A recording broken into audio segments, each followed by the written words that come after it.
Oh, God. Hello, everyone. It's Enigma here. And today, I want to talk about one of my this is probably my most controversial video on my channel, and I want to talk about something that I need to address, and of how wrong I am for this statement.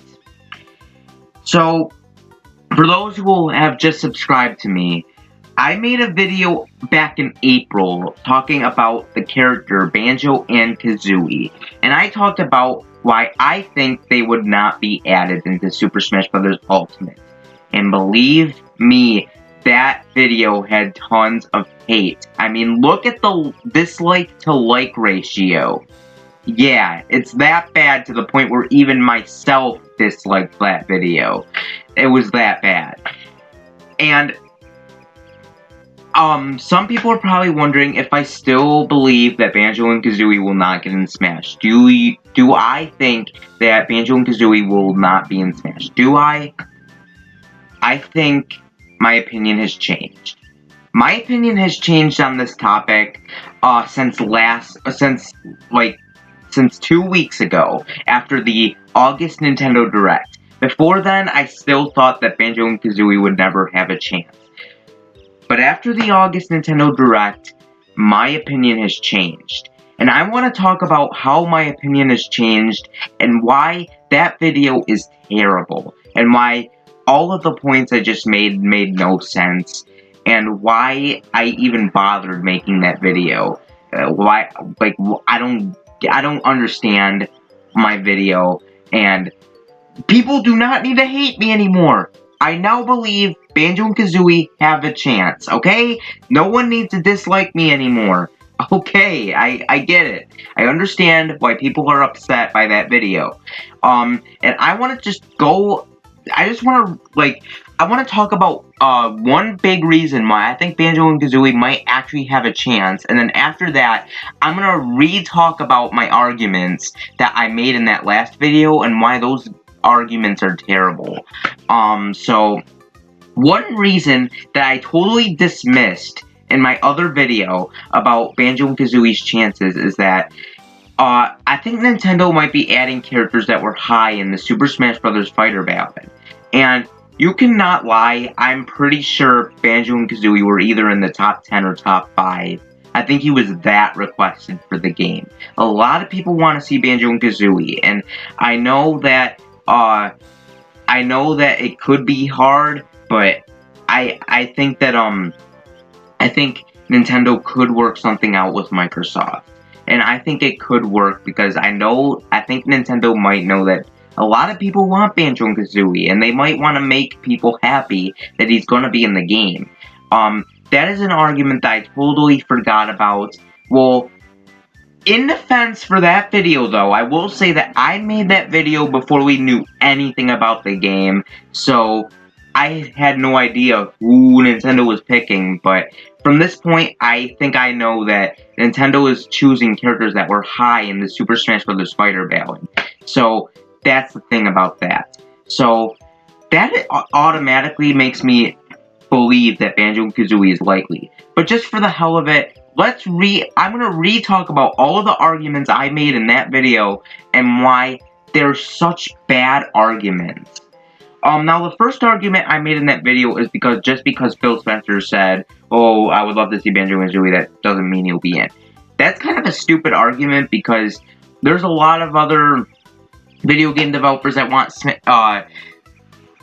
their characters in Smash, and Phil Spencer is the creator of Banjo and Kazooie, and I brought up that, and I was stupid of me, because in that video I was like, Nintendo needs to go up against Bill Gates. But that is totally untrue. They need to go up against Phil Spencer, and Phil Spencer already said he's fine with it.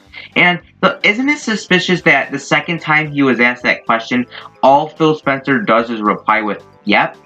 Because that kind of seems a little bit secretive if you honestly ask me. But that's just, my thinking. So, I don't get why I said just because Phil Spencer says that means that doesn't mean that Banjo Kazooie will get in the game, because if Phil Spencer, the man behind Banjo Kazooie, says that, I mean, that basically proves that he has a solid chance, and that Phil Spencer is able to work with Nintendo with this. And I don't know why I said go up against Bill Gates. I mean, that was stupid of me for saying that, and it makes no sense at all. Now, another thing about the another thing I brought up in that video is the Banjo and Kazooie Microsoft argument. I talked about how Banjo Kazooie is owned by Microsoft and it's not possible for Banjo and Kazooie to get in. But that's a really stupid reasoning, because that's like saying Sonic can't be in because he's owned by Sega, or how Mega Man can't get in because he's owned by Capcom.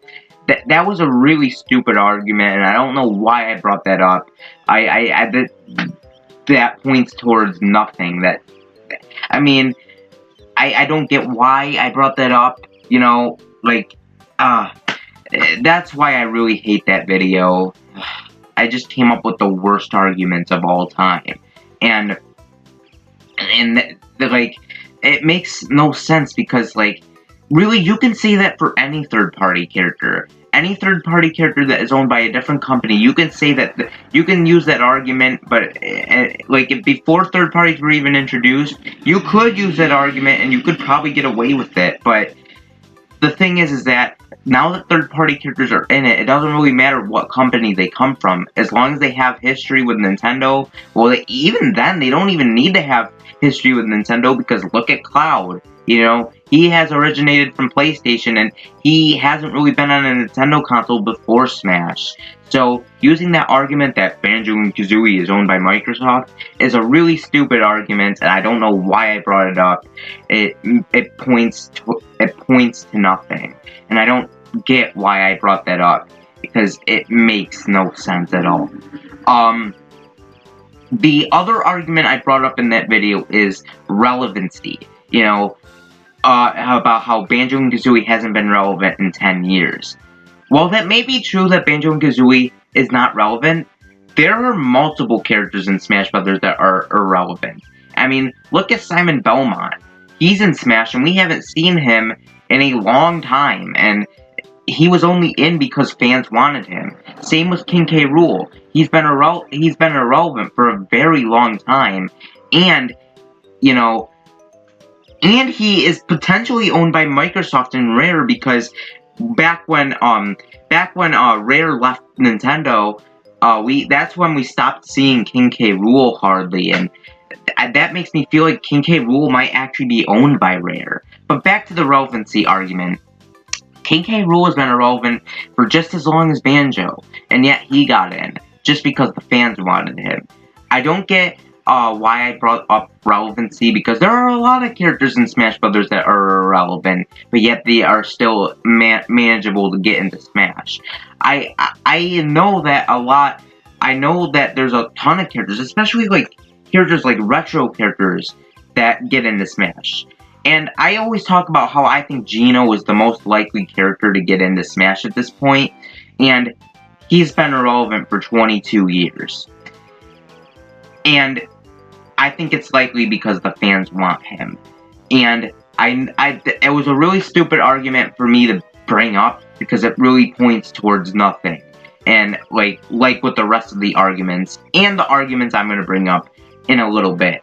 So, irrelevancy isn't really a solid argument for Banjo and Kazooie, because as long as people want him, and as long as Phil Spencer said it's okay for him to get in the game, and as long as Nintendo was okay with it, then I think it could actually be a huge possibility, and why he might actually have a very high chance of getting into the game. Because at this point, I really do think he has a high chance of getting in the game.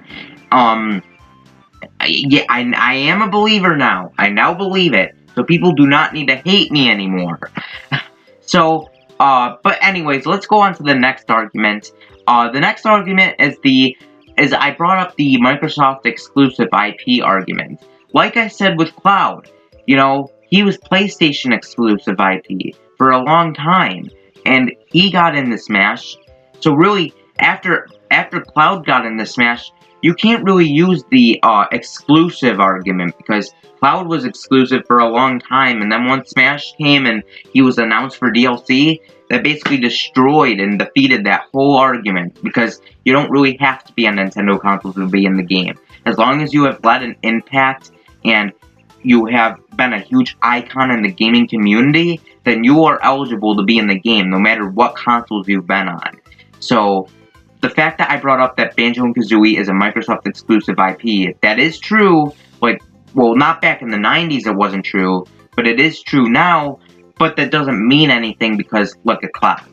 He's been a PlayStation exclusive ever since Smash came. So you can't really use that argument.